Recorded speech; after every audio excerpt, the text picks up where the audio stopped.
Two young sisters selling eggs at their family farm's roadside stand in rural Iowa simply vanished one summer morning, leaving behind nothing but an empty cash box and unanswered questions.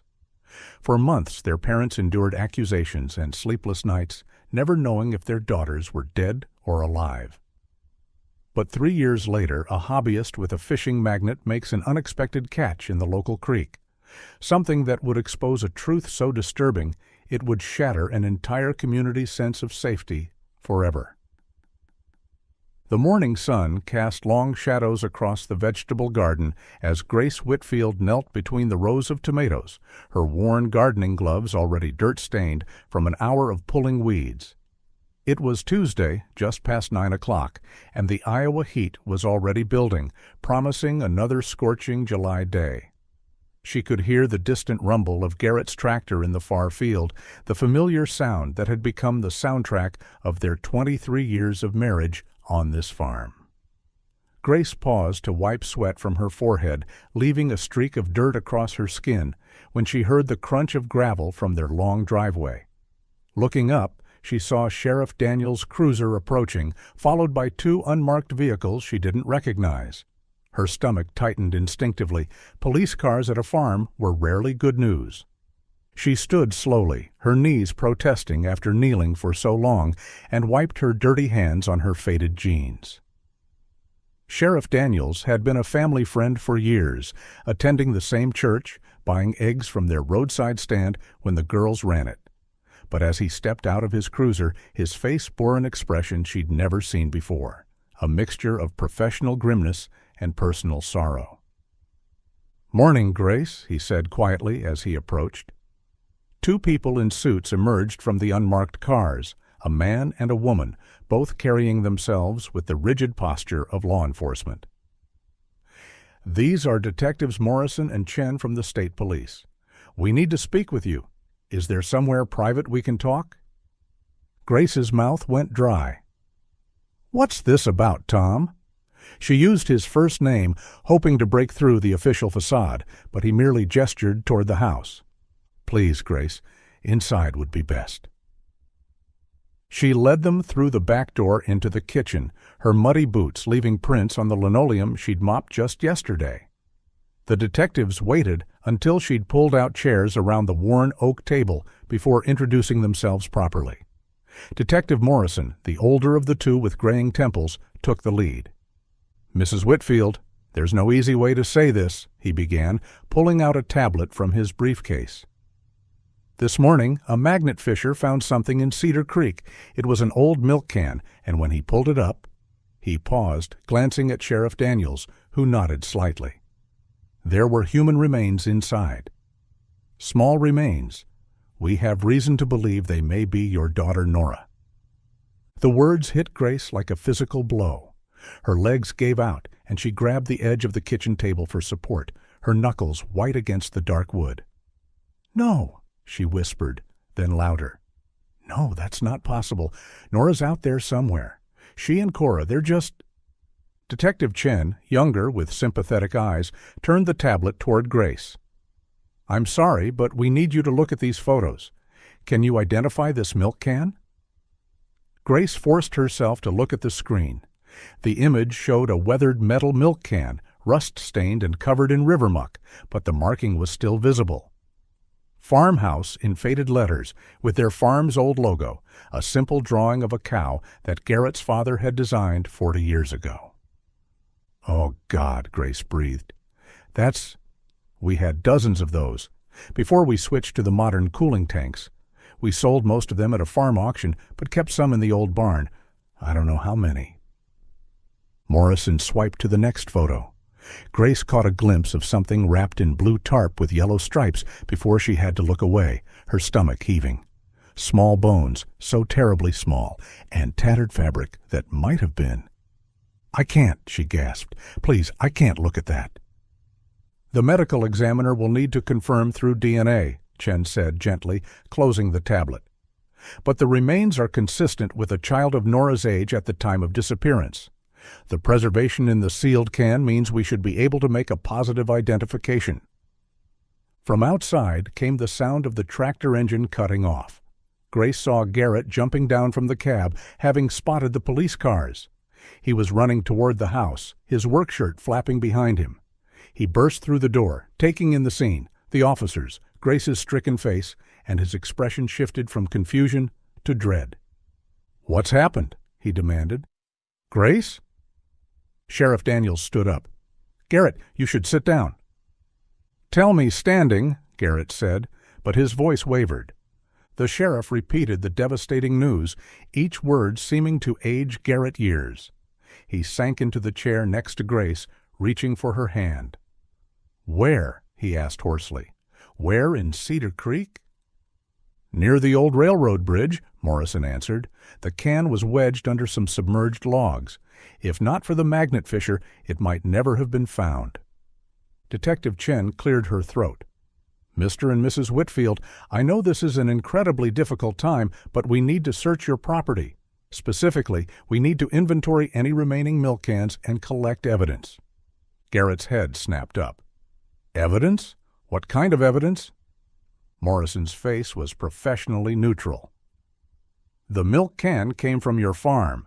That makes this property a potential crime scene. We need to determine if the crime occurred here."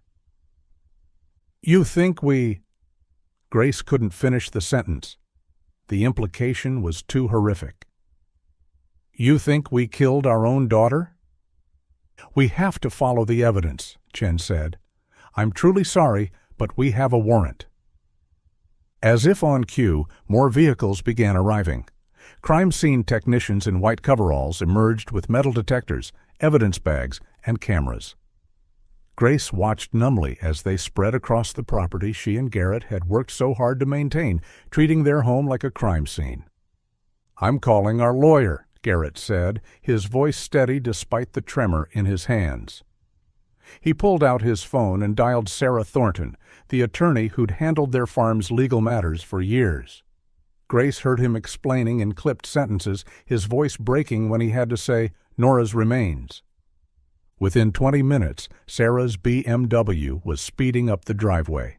She emerged in her courtroom suit, all business despite the rural setting. "Where's the warrant?" were her first words to the detectives. Morrison handed over the document. Sarah scanned it quickly, her expression darkening. "You're treating my clients as suspects in their own daughter's murder, based solely on a milk can that could have been stolen from their property years ago?" "Counselor, we have to investigate all possibilities," Morrison replied. "Your clients aren't under arrest. We're simply executing a lawful search warrant." "And if we refuse to answer questions?" "That's your right, but we'd prefer cooperation. 2 girls are still missing." "One girl," Grace interrupted, her voice hollow. "One girl is still missing. Cora, my baby. Cora is still out there somewhere. And now—" She couldn't continue. Sarah put a protective hand on Grace's shoulder. "My clients will cooperate fully with the search, but any questioning will be done with me present. And if you're planning to take them to the station—" "We'd like them to come voluntarily," Chen interjected, "to provide DNA samples for comparison, and to give formal statements about the milk cans and who might have had access to them." "Absolutely not," Sarah said firmly. "Not today. My clients just learned their daughter is dead. They need time to process this tragedy. Either arrest them with probable cause or leave them to grieve in peace." The detectives exchanged glances. Morrison nodded slowly. "We'll complete our search and be in touch, but we will need those statements soon." Grace watched the crime scene techs photographing their barn, their chicken coop, even the old root cellar. They were bagging soil samples, as if the earth itself might hold evidence of her daughter's fate. 3 years of not knowing, 3 years of hope against hope. And now this. Nora gone, found discarded in the creek like garbage, and the police treating them like suspects instead of grieving parents. "Tom," she said to Sheriff Daniels as he prepared to leave, "you've known us for 15 years. You know we would never—" "I know, Grace," he said quietly, pain evident in his eyes. "But I have to follow procedure. The state police are led on this. I'm just—" He trailed off, then placed a gentle hand on her shoulder. "I'm so sorry about Nora, about all of this." As the sheriff walked away, Grace saw their neighbor's truck slowing at the end of the driveway, Walter Brennan craning his neck to see what was happening. The police cars, the crime scene tape being strung around their barn. By evening, the whole county would know. Their private tragedy was about to become very public. The police had been gone for nearly an hour, leaving behind yellow tape fluttering around the barn and the ghost of their presence in tire tracks across the lawn. Grace sat on the porch's weathered wooden swing, her body folded in on itself, while Garrett stood rigid against the porch railing, staring out at their violated property. The evidence bags were gone, the photographer's flashes just memory, but the weight of what had been revealed pressed down on them both. The rumble of Walter Brennan's old Ford truck broke through their shocked silence. Grace looked up to see their neighbor pulling into the driveway, his vehicle kicking up dust in the late afternoon heat. Walter had been their neighbor for over 20 years, his property line running along theirs for nearly a mile. He'd been a good friend through all those years, the kind of neighbor who'd show up to help during harvest without being asked, who'd check on their animals when they took their rare vacations. Walter's face was already etched with genuine concern as he climbed out of his truck. At 62, he moved with the careful gait of a man who'd spent his life doing physical labor, his joints reminding him of every fence post driven and hay bale lifted. As he climbed the porch steps, Grace could see the worry deepening the lines around his eyes. "Grace Garrett," he said, removing his John Deere cap. "I saw all the police cars from my east field. Must have been a dozen of them. What in God's name happened?" Grace tried to speak, but found her throat closed with emotion. Tears she'd been holding back since the police left suddenly spilled over. Garrett moved to her side, his hand on her shoulder, and answered for them both. "They found her, Walter. They found Nora." Walter's weathered face went white with shock. "Found her? Where? How?" "In Cedar Creek," Grace managed to say between sobs. "A magnet fisher pulled up an old milk can this morning. Our milk can. She was inside." Walter's legs seemed to give out, and he sat heavily in the wicker chair across from them, his hands gripping the armrests so tightly his knuckles went white. "Dear Lord," he whispered. "Oh, Grace. Garrett, I can't imagine what you're going through." He was quiet for a long moment, his gaze distant. When he spoke again, his voice was rough with emotion. "When I lost Daniel in that grain silo, it nearly killed me. But at least," he paused, swallowing hard, "at least I got to bury my son. Got to say goodbye. You've spent 3 years not knowing what happened to your girls. And now this?" Grace noticed how Walter's hands trembled slightly as he spoke about Daniel. His son had been 24 when the accident happened 5 years ago, a young man just starting to take over more responsibility on the farm. The grain silo had malfunctioned, and Daniel had suffocated before anyone could reach him. She remembered attending the funeral, how Walter had stood alone at the grave after everyone else had left, his shoulders shaking with grief. His wife had left him the year before Daniel died, unable to handle his drinking problem that had developed after a bad harvest nearly bankrupted them. "The police," Walter said, pulling himself back to the present. "All those crime scene people. They don't think you—" "They do," Garrett said bitterly. "The milk can came from our farm, so we're suspects. They're treating us like we killed our own daughter." Walter's face flushed with indignation. "That's insane. Anyone who knows you, how could they even think such a thing?" "They have to follow the evidence," Grace said hollowly, repeating the detective's words. "The evidence that says someone put our baby in our milk can and threw her in the creek like trash." The late afternoon sun was starting to set, painting the sky in shades of orange and pink that would have been beautiful any other day. Walter looked at them both, then stood with decision. "You shouldn't be alone right now," he said firmly. And I know you're in no state to think about the animals. I'll handle the evening feeding. I know where everything is." "Walter, you don't have to," Garrett started, but Walter cut him off with a raised hand. "It's what neighbors do. Besides, I know exactly what needs doing. Those horses need their grain, the chickens need to be locked up for the night, and that old mare of yours, Buttercup, right? She needs that special feed for her teeth." Grace managed a weak smile, despite everything. Walter did know their farm almost as well as they did. He'd helped them enough times over the years, and they'd returned the favor just as often. "Your feed delivery is scheduled for tomorrow morning, isn't it?" Walter continued. "I can be here to receive it if you need to be dealing with funeral arrangements or legal matters." The word funeral hit Grace like a physical blow. They would have to bury their daughter, plan a service, pick out a coffin small enough for the remains that had been crammed into a milk can. Fresh tears rolled down her cheeks. Walter moved around their property with the easy familiarity of someone who'd been there countless times. Grace watched from the porch as he headed to the barn, not the one wrapped in crime scene tape, but the newer one where they kept the feed. He knew exactly which barrel contained the chicken feed, which bags were for the horses. He even remembered that Buttercup needed the senior feed with added supplements for her aging teeth and joints. As he worked, moving between the chicken coop and the horse pasture, Grace found herself grateful for his presence.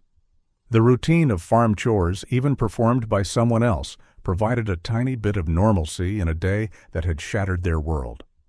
Walter was just closing the chicken coop door, having made sure all the hens were safely inside for the night, when another vehicle turned into their driveway. This one moved faster than Walter's careful approach, gravel spraying as it braked hard near the house.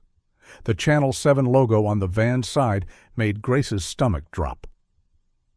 Reporter Kelly Martinez jumped out before the van had fully stopped, her cameraman right behind her, already hoisting his equipment onto his shoulder.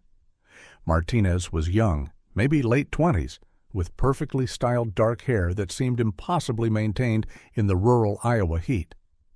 Her eyes lit up when she saw Grace and Garrett on the porch. "Mr. and Mrs. Whitfield," she called out, hurrying toward them with her microphone. "Kelly Martinez, Channel 7 News. Could we have just a moment of your time about this morning's discovery?" "No," Grace said immediately, standing up. "Please leave. This is private property, and we're asking you to go." But Martinez was already at the bottom of the porch steps, her cameraman's lens trained on them. "I understand this is difficult, but the public deserves to know—" Garrett put his hand on Grace's shoulder, a gesture that could have been comforting or restraining. "We can answer a few questions," he said quietly. Grace looked at him in surprise, but saw something in his eyes, maybe the need to have their side heard, to push back against the narrative that was already forming. Martinez's professional smile widened. "Thank you. First, can you confirm that human remains found in Cedar Creek have been identified as your daughter Nora?" "The identification isn't official yet," Garrett said carefully. "But yes, we've been told the remains are likely our daughter's." "And the milk can they were found in, that came from your farm?" Grace saw the trap immediately, but Garrett had already nodded. "We had many of those cans years ago. We sold most of them." Martinez's expression shifted, becoming harder, more predatory. "Do you care to comment on the accusations that you murdered your own daughter?" The words hung in the air like poison. Grace felt her knees go weak again. "What accusations?" Garrett demanded. "Who's making accusations?" "Sources close to the investigation say you're being treated as suspects, that police searched your property for evidence." Martinez pressed closer. "Where are you hiding the second girl, Mr. Whitfield? Where is Cora?" "How dare you?" Grace gasped. "How dare you come here and—" "Is it true you took out a large life insurance policy on both girls just months before they disappeared?" Martinez continued relentlessly. "That you were having financial troubles with the farm?" "Get off our property," Garrett said, his voice dangerously low. Now. Martinez held her ground for another moment, the camera still rolling. The public will draw their own conclusions from your refusal to answer, she said coolly, then finally gestured for her cameraman to lower his equipment. As the news van pulled away, Grace noticed Walter's truck had stopped at the end of their driveway. He'd been watching the entire encounter. After a moment, his truck slowly continued down the road, leaving them alone with the devastating realization that instead of being able to grieve their daughter's death in peace, they would now have to defend themselves against accusations of murder. By 7 o'clock, darkness was falling across the Iowa farmland, the last traces of orange sunset fading into deep purple. Grace and Garrett had spent the past hour in silence, each lost in their own grief, when Walter's truck rumbled back up their driveway. His headlights swept across the porch where they still sat, unable to move forward with any normal evening routine. Walter climbed out, his figure silhouetted against his truck's cab light. "I've already taken care of your chickens and horses," he called out as he approached. "Got everyone fed and watered. Coop's locked up tight." "Thank you, Walter," Garrett said, his voice hoarse from the day's emotions. "We should pay you for—" "Don't even think about it," Walter interrupted. "Though I did notice your grain supply is running pretty low. The delivery tomorrow will help, but you'll need something for the morning feeding. I've got plenty in my barn. Why don't you come get a few sacks to tide you over?" Garrett started to rise. "I'll go with you." "No," Grace said suddenly, standing up. "I'll go." When Garrett looked at her with concern, she added, "I need to do something." "Anything. I can't just sit here anymore." "Grace, you should rest," Garrett protested. "Today has been—" "I know what today has been," she said sharply, then softened her tone. "Please, I need to keep my hands busy, or I'm going to fall apart completely."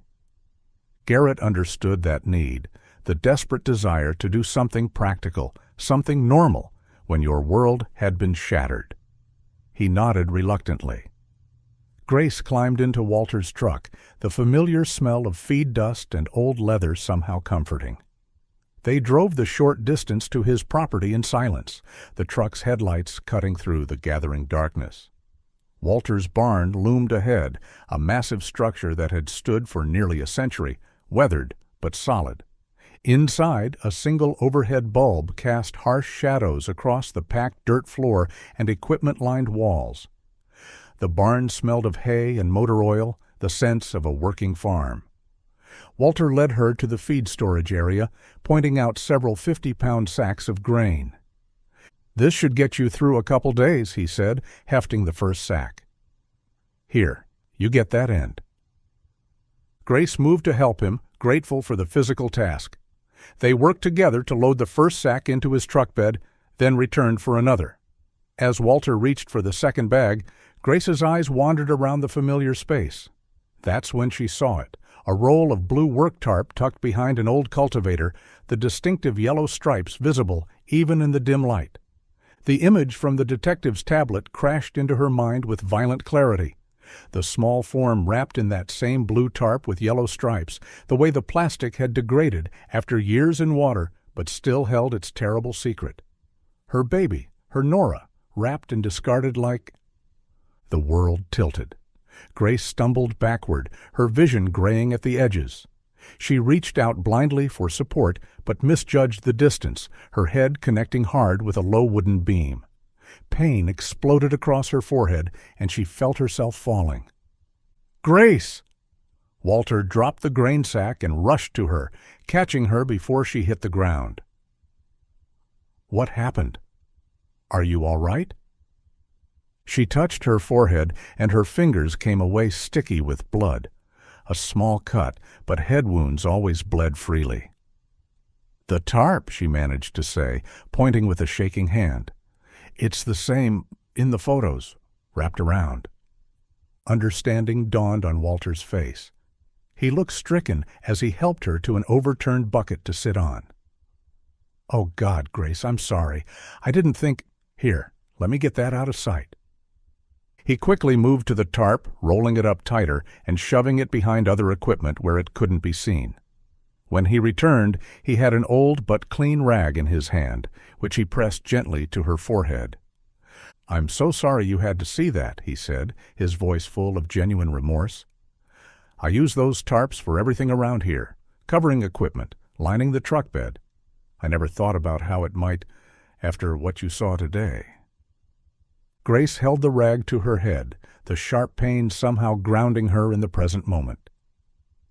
"It's not your fault. They sell those tarps at every hardware store in the county. It's just seeing it brought it all back." Walter crouched beside her, his weathered face creased with concern. "Maybe we should get you home. Garrett will worry if we're gone too long." Grace nodded, suddenly exhausted. They loaded one more bag of grain in silence, Walter doing most of the work while keeping a watchful eye on her. As they prepared to leave, he turned off the barn light, plunging them into darkness, broken only by the truck's headlights. "I'll get the rest of those tarps out of here tomorrow," Walter said quietly as he helped her into the truck. "Won't have anything around that might remind you." Back home, Garrett immediately noticed the blood on Grace's forehead as she walked through the kitchen door. His exhausted face shifted to alarm as he jumped up from the table where he'd been sitting with his head in his hands. "What happened?" He moved to examine the cut, gently tilting her face toward the light. "I'm fine," Grace said, though she let him guide her to a chair. "I hit my head on a beam in Walter's barn. It's just a small cut." Garrett retrieved the first aid kit from under the sink, the same one they'd used countless times for the girl's scraped knees and minor injuries. His hands were gentle as he cleaned the wound with antiseptic, though Grace winced at the sting. "How did you hit your head?" he asked, applying a small bandage. Grace hesitated, then explained about seeing the blue tarp with yellow stripes, how it had triggered the memory of the evidence photos. Garrett's jaw tightened as she spoke, his movements becoming more rigid. "Those photos," he said quietly. "I can't stop seeing them either. Our baby, wrapped in plastic like—" He couldn't finish. They sat in silence as he put away the first aid supplies, both lost in the horror of what had been done to their daughter. By 8 o'clock, Garrett had moved to the couch, saying he just needed to rest his eyes for a moment. Within minutes, the emotional exhaustion of the day had pulled him into deep sleep. Grace watched his face relax, the lines of grief temporarily smoothed away. She covered him with the quilt her mother had made years ago, the one the girls used to fight over during movie nights. Grace returned to the kitchen table but couldn't bring herself to eat. The casserole their church friend had dropped off that afternoon sat untouched in the refrigerator. Her stomach churned at the thought of food. Instead, she sat with her hands wrapped around a cold cup of coffee, her thoughts spiraling into dark places. Someone had killed her baby girl. Someone had taken Nora and— She forced herself to confront the reality. Cut her up to fit inside that milk can. The medical examiner had been clinical about it during their brief phone consultation, talking about dismemberment and preservation conditions. But all Grace could think about was her daughter's small body, how someone had done such unspeakable things to fit her into that metal container. The house felt oppressively quiet. By now, the girls would have been getting ready for bed. There should be the sound of water running upstairs as they brushed their teeth. Arguments about whose turn it was to set the table for breakfast, the soft murmur of Garrett reading bedtime stories.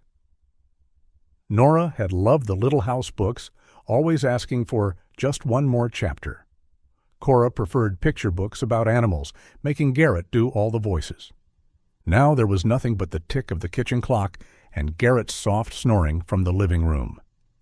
Through the kitchen window, Grace caught sight of headlights moving along Walter's back access road, the dirt track that ran behind his barn and connected to the old county road.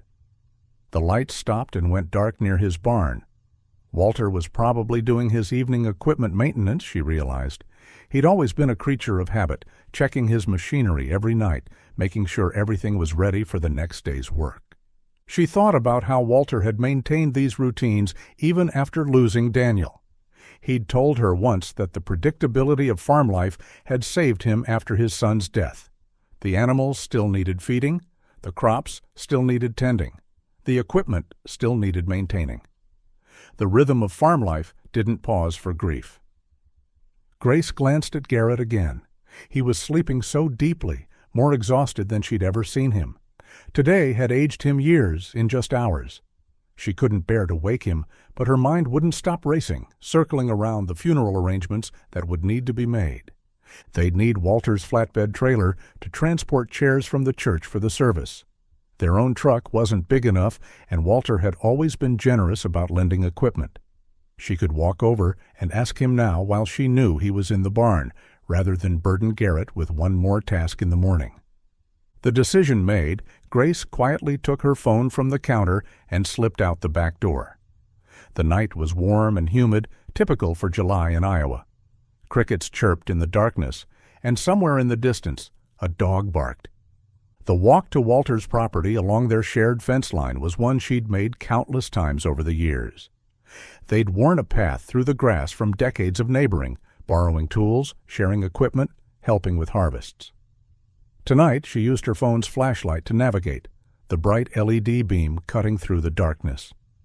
As she walked, Grace tried not to think about how Nora and Cora had loved to visit Uncle Walter, always excited to see his barn cats and the old plow horse he kept more as a pet than for work. They'd felt safe on his property, just as safe as at home. The barn loomed ahead, a thin line of light visible under the main door. Grace could hear the faint sound of metal on metal. Walter working on something, keeping his hands busy just as she needed to keep hers busy. 10 minutes after leaving her house, she reached for the barn door handle. Grace pushed open the barn door, the hinges creaking softly in the night air. Inside, Walter was hunched over his workbench, a kerosene lantern casting dancing shadows across the walls. Tools were spread before him as he worked on what looked like a carburetor. The smell of machine oil and old hay filled the space. At the sound of the door, Walter looked up startled, the wrench in his hand clattering to the concrete floor. His eyes were wide with shock, clearly not expecting anyone at this hour. "Grace?" He straightened quickly, wiping his hands on his coveralls. "What are you doing here? Is everything all right?" "I'm sorry," Grace said, suddenly feeling foolish for the late visit. "I saw your lights on and thought, am I disturbing you?" No, of course not," Walter said, though he seemed to be composing himself, his initial shock fading into his usual neighborly demeanor. He picked up the fallen wrench and set it carefully on the bench. "Just doing some maintenance. Can't sleep sometimes, so I come out here and work. Keeps the hands busy, you know." He stepped closer, and in the lantern light, she could see genuine concern etched across his weathered features. "Is everything all right? Is Garrett okay?" "He's sleeping," Grace said. Finally, the exhaustion just hit him all at once. "And you? How's your head?" He gestured to the bandage on her forehead. "It's fine. Just a small cut." Grace took a breath, pushing forward with why she'd come. "Walter, I need to ask a favor. For the funeral, we'll need to transport chairs from the church, and our truck isn't big enough. Could we borrow your flatbed trailer?" "Of course," Walter said immediately, his voice full of sympathy. "Of course you can have it, for as long as you need." He moved toward the corner of the barn where equipment was stored. "Let me show you where I keep everything, the hitch, the tie-down straps, the safety chains." Grace followed him, grateful for his easy agreement. Walter pulled back a tarp covering the trailer hitch and began explaining the setup. "She'll hold about 40 chairs if you stack them right," he was saying, demonstrating how the ball hitch worked. "The wiring harness for the lights is right here. Sometimes it's finicky, so you might need to jiggle it. And these straps here, they're rated for—" Grace's attention drifted as Walter talked. Her eyes wandered around the familiar barn, taking in the organized chaos of a working farm. That's when she noticed his denim jacket thrown carelessly over a hay bale near the workbench. The jacket's pockets were turned partially out, personal items spilling onto the hay. His wallet, a ring of keys, some crumpled receipts. and a folded piece of paper, partially open. Even from several feet away, Grace could see it was a child's drawing. The bright crayon colors stood out against the white paper. Without thinking, she stepped closer, drawn by something she couldn't name. The drawing showed two stick figures, a small girl with long brown hair labeled Clara in careful childish letters, standing next to a tall man labeled Daddy. The girl wore a blue dress with flowers, and she was holding the man's hand. There were hearts drawn around them and a sun with a smiley face in the corner. Grace's blood turned to ice. The girl in the drawing looked exactly like Cora would at 11 years old. The same long brown hair, the same way of drawing faces that Cora had developed in her art classes. Even the handwriting. The safety rating on these straps is important. Walter was still talking behind her, oblivious. You don't want chairs flying off on the highway? Grace forced herself to look away from the drawing, her heart hammering so hard she was sure Walter must hear it. She managed to turn back to him, her face carefully neutral despite the terror coursing through her veins. "Thank you," she said, surprised her voice sounded normal. "This is really helpful. I should get back before Garrett wakes up and worries." She started toward the door, every instinct screaming at her to run. But as she moved, Walter's expression changed. His friendly neighbor mask slipped, replaced by something cold and calculating. "Grace," he said quietly. She was 3 steps from the door when Walter moved, faster than she would have thought possible for a man his age. He stepped between her and the exit, and suddenly there was a shotgun in his hands. She hadn't seen where it came from, but now its barrel was pointed at her chest. "You saw Clara's drawing," Walter said, his voice eerily calm. "I saw you looking at it." "Walter, Don't lie to me, Grace." His tone was almost conversational, as if they were discussing the weather. "You know now? I can see it in your eyes." Grace's mind raced, trying to process the impossible. "Cora? You have Cora?" Walter's face twisted with something that might have been regret. "I tried so hard to spare you from more pain. 3 years, Grace. 3 years I've kept this secret, watching you and Garrett suffer, wanting to tell you, but knowing it would only hurt you more. And now you just had to come here tonight." "Where is she?" Grace's voice cracked. "Where's my daughter?" "Walk," Walter commanded, gesturing with the shotgun toward the back of the barn. "Deeper inside. Move." Grace had no choice. She walked slowly, her legs shaking, as Walter followed with the gun trained on her back. "She calls me Daddy now," Walter said, his voice taking on a dreamy quality. "Took a while, but children adapt. They forget.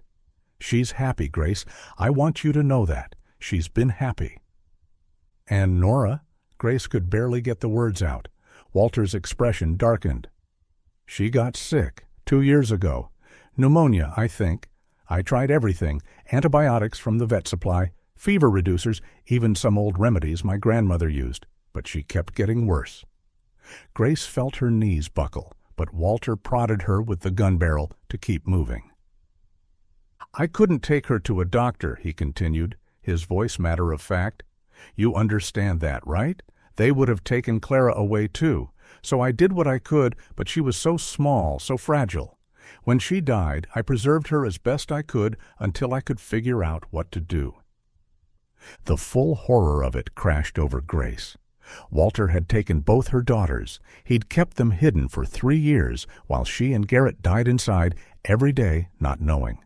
Nora had suffered and died without her mother. And Cora? "She's alive?" Grace whispered. "Cora's alive?" "Clara," Walter corrected sharply. "Her name is Clara now. My daughter Clara." Grace realized with growing horror that he'd had Cora all this time, just across the fence line, close enough that she could have heard her daughter's voice on a quiet night if she'd only known to listen. Walter prodded Grace with the shotgun barrel toward what looked like a solid wall at the back of the barn. But as they approached, she saw it, a cleverly concealed door built into the wooden paneling. Walter reached past her to unlatch it, revealing wooden stairs descending into darkness. "Down!" he commanded. Grace hesitated at the top of the stairs she'd never known existed in all her years of visiting this barn. Walter had hidden this so well, constructed it so carefully. The implications made her stomach lurch.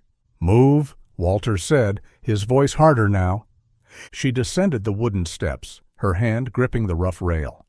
The temperature dropped as they went deeper, and she realized they were going beneath the old feed storage area. The smell hit her then. Manure, thick and overwhelming. Of course, the massive manure pile above would mask any scent from search dogs. The police had been here multiple times in those first months, their dogs sniffing every inch of Walter's property, and found nothing. At the bottom of the stairs, another door. Walter reached around her to open it, and Grace gasped. The room beyond was nothing like the rough basement she'd expected. The walls were painted a soft pink, decorated with butterfly decals. A bookshelf stood against one wall, packed with children's books. Chapter books for older kids, not the picture books her daughters had loved 3 years ago. A comfortable bed with a handmade quilt occupied one corner. There was even a small refrigerator, a microwave, a bathroom area behind a curtain. And at a child-sized desk, a girl sat drawing. Grace's legs nearly gave out. "Cora!" The girl's head snapped up, and Grace saw her daughter, taller now, her baby face gone, replaced by the angular features of approaching adolescence. 11 years old, she'd missed 3 years of her daughter's life. But it was Cora's eyes that broke Grace's heart. Hollow, fearful, confused. At the sight of Grace, Cora flinched and scrambled backward, pressing herself into the corner behind the desk. Grace's scream of anguish tore from her throat before she could stop it. "Cora, baby, it's Mommy." "Calm down," Walter snapped, nervousness creeping into his voice. He kept the shotgun trained on Grace as she instinctively moved toward her daughter. "Stay where you are. You're scaring her." "Who is she?" Cora whispered, her voice directed at Walter, not Grace. "Daddy, who is she?" The word Daddy was a knife in Grace's heart. Her daughter was looking at Walter with trust, with dependence, while staring at her own mother like a stranger. "I've kept her safe," Walter said, his voice taking on a defensive tone. "Look at this room. Look how well I've cared for her. She's been educated. I've homeschooled her myself. She can read at a high school level. She knows math, science, history. She's been my daughter Clara these 3 years, and she's been happy." "Cora!" Grace sobbed, ignoring Walter's gun to take another step toward her daughter. "Cora, sweetie, it's me. It's Mommy. Please, baby, look at me." Cora pressed further into the corner, her eyes wide with fear. "My name is Clara," she said in a small voice. "I don't know you." Walter stepped partially between them, the gun never wavering. "This is the woman from the accident, Clara. Remember I told you about the accident? This is the woman who hurt your sister Nora." "No!" Grace cried out in horror. "No, Cora, that's not true. He's lying to you." "You're scaring her," Walter said coldly. "Clara, remember what I taught you about strangers? About people who might try to confuse you?" Grace watched her daughter nod, saw the trust in Cora's eyes as she looked at Walter, and felt her world shatter all over again. 3 years. 3 years of lies, of twisted stories, of stolen life. "Cora, please," Grace begged, tears streaming down her face. "Remember our farm. Remember collecting eggs together every morning. You loved the speckled hen. You named her Freckles. Remember how we'd make pancakes on Saturdays? How Daddy would make them into funny shapes?" Something flickered in Cora's eyes. Uncertainty, maybe a fragment of memory. But then she shook her head violently. "My parents died in a car accident. Daddy Walter saved me. He pulled me from the wreck." "She's been happy here," Walter insisted, but Grace could hear the agitation growing in his voice. He paced between her and the stairs, clearly struggling with the situation spiraling out of his control. She has everything she needs, books, games, education. I take her upstairs to the house at night. She has a beautiful room there, too. We watch movies together. I teach her cooking. We do art projects. Look at her drawings." Grace's eyes swept over the drawings taped to the walls. Hundreds of them, pictures of a farmhouse, Walter's farmhouse, pictures of animals, and over, pictures of a tall man labeled Daddy protecting a small girl from shadowy figures in the background. "Please," Grace whispered, not sure if she was pleading with Walter or with God. "Please, she's my daughter." Walter's pacing grew more frantic. The gun shook slightly in his hands. Grace could only pray that Garrett would wake up, would realize she'd been gone too long, would come looking. But even if he did, would he know to look here, in this hidden room that had concealed her daughter for 3 years? "Daddy?" Cora's voice was small, uncertain. "What's happening? Why is she crying?" Walter's face twisted. The careful fantasy he'd built was crumbling, and Grace could see he knew it. The sound of footsteps above them made Grace's heart leap. Heavy boots on the barn floor, and then, "Walter, you in here? Have you seen Grace?" Garrett's voice. He'd woken up, realized she was gone, come looking. Grace opened her mouth to scream a warning, but Walter moved with shocking speed. The shotgun barrel pressed hard against her ribs, and his breath was hot against her ear. "Not a sound," he whispered. "You make any noise, try to warn him, try to come up, and I'll have to shoot you both. The girl doesn't need to see that." Grace's eyes darted to Cora, still huddled in the corner, watching with wide, frightened eyes. Walter was right. Whatever happened, she couldn't let her daughter witness more violence. "Stay put," Walter commanded. "Both of you, don't move." He backed toward the stairs, keeping the gun trained on Grace until the last moment. Then he was climbing up, pulling the hidden door closed above him. Grace heard the latch click into place. "Walter?" Garrett's voice came again, muffled now through the floor. "Your truck's here." Grace said she was coming to ask about the trailer. "Coming," Walter called out, his voice impossibly casual.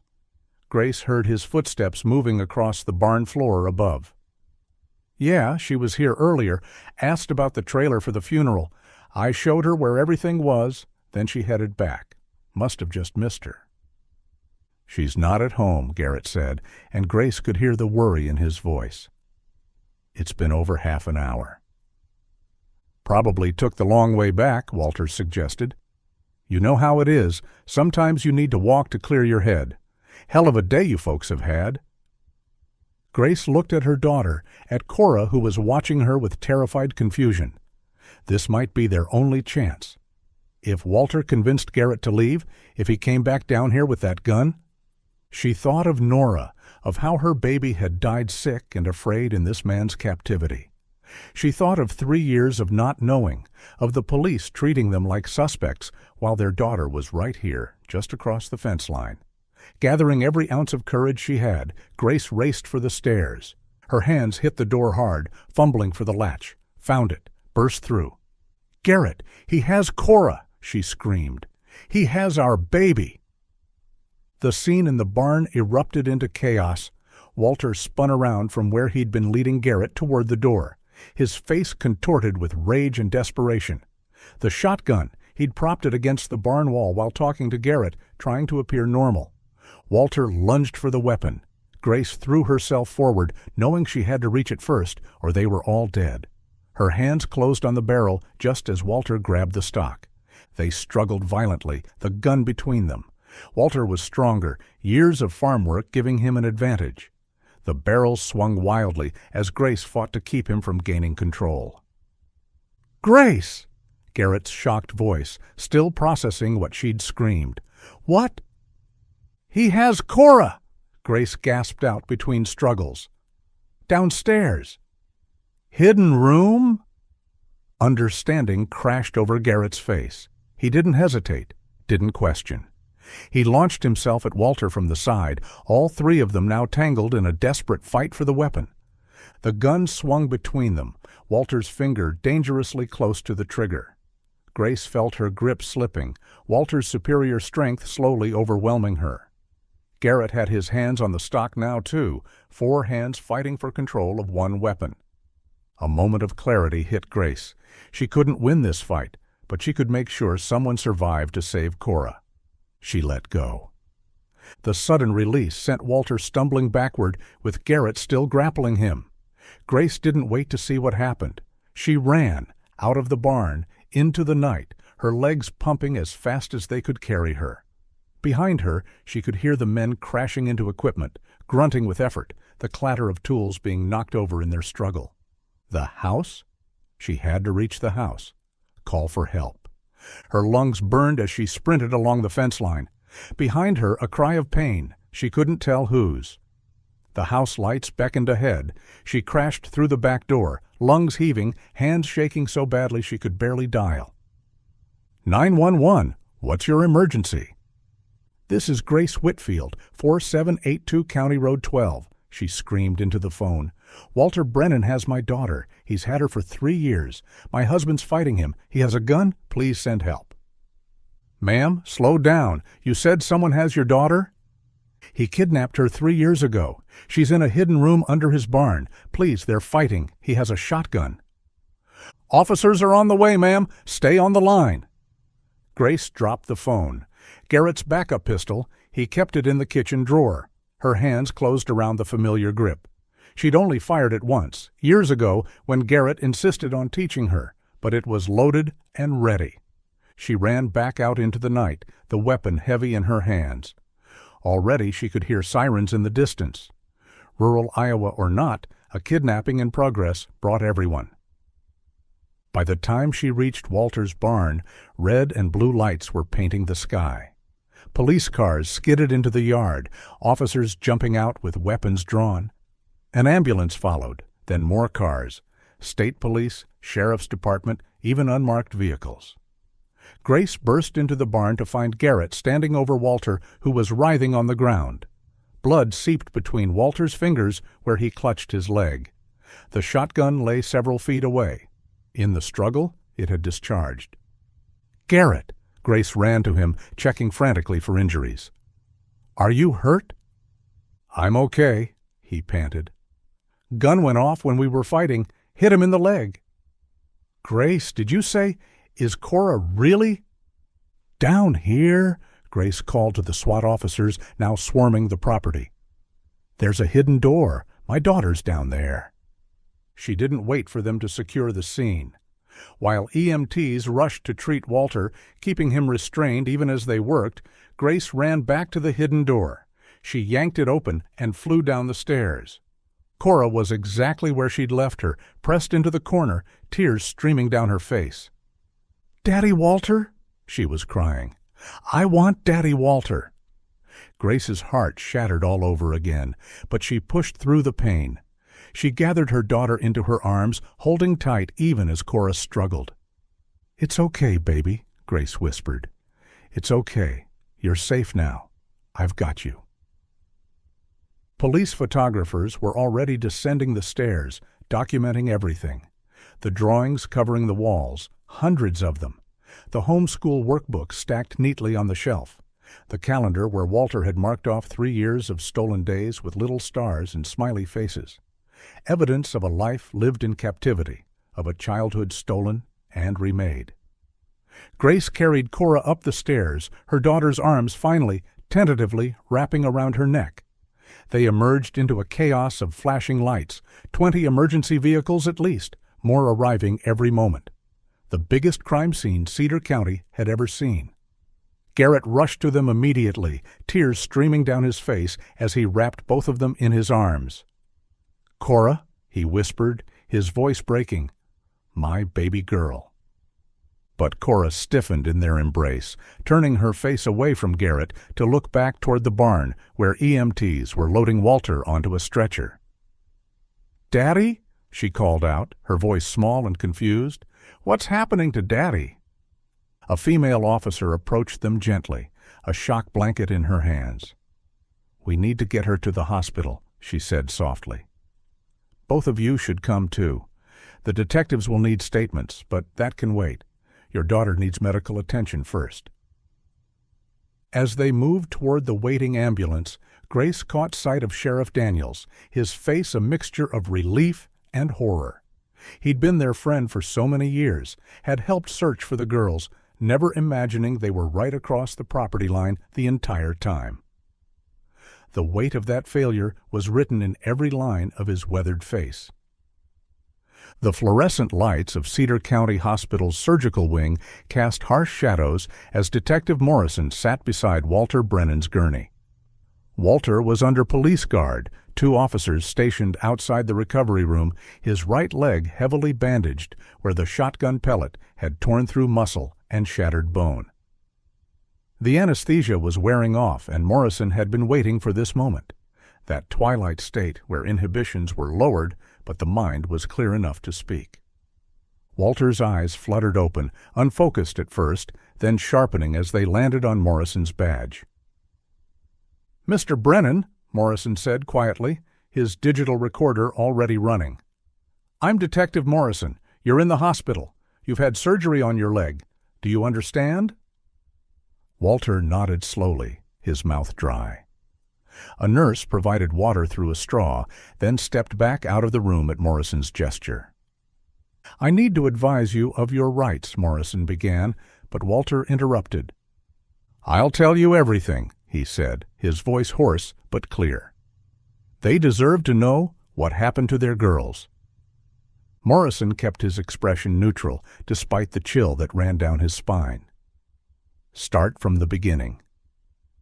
Walter's eyes grew distant, looking past Morrison to something only he could see. "I watched them grow up, you know, from across the property line. Grace would bring them as babies to work in her garden, set up that little playpen under the oak tree. They took their first steps in that yard.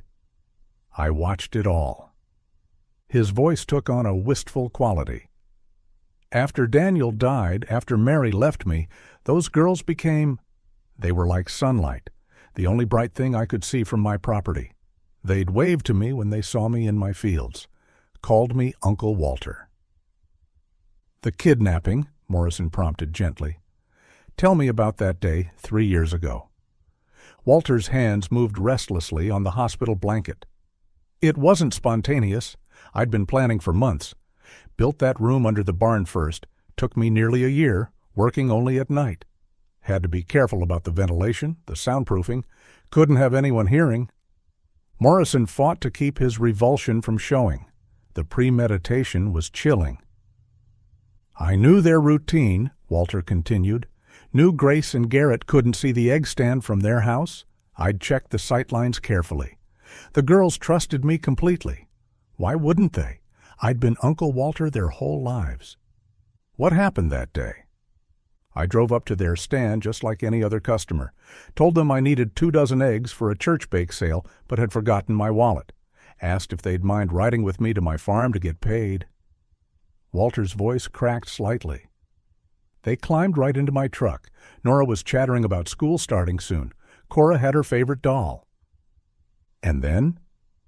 "I took them to the barn first. Told them I wanted to show them the new kittens.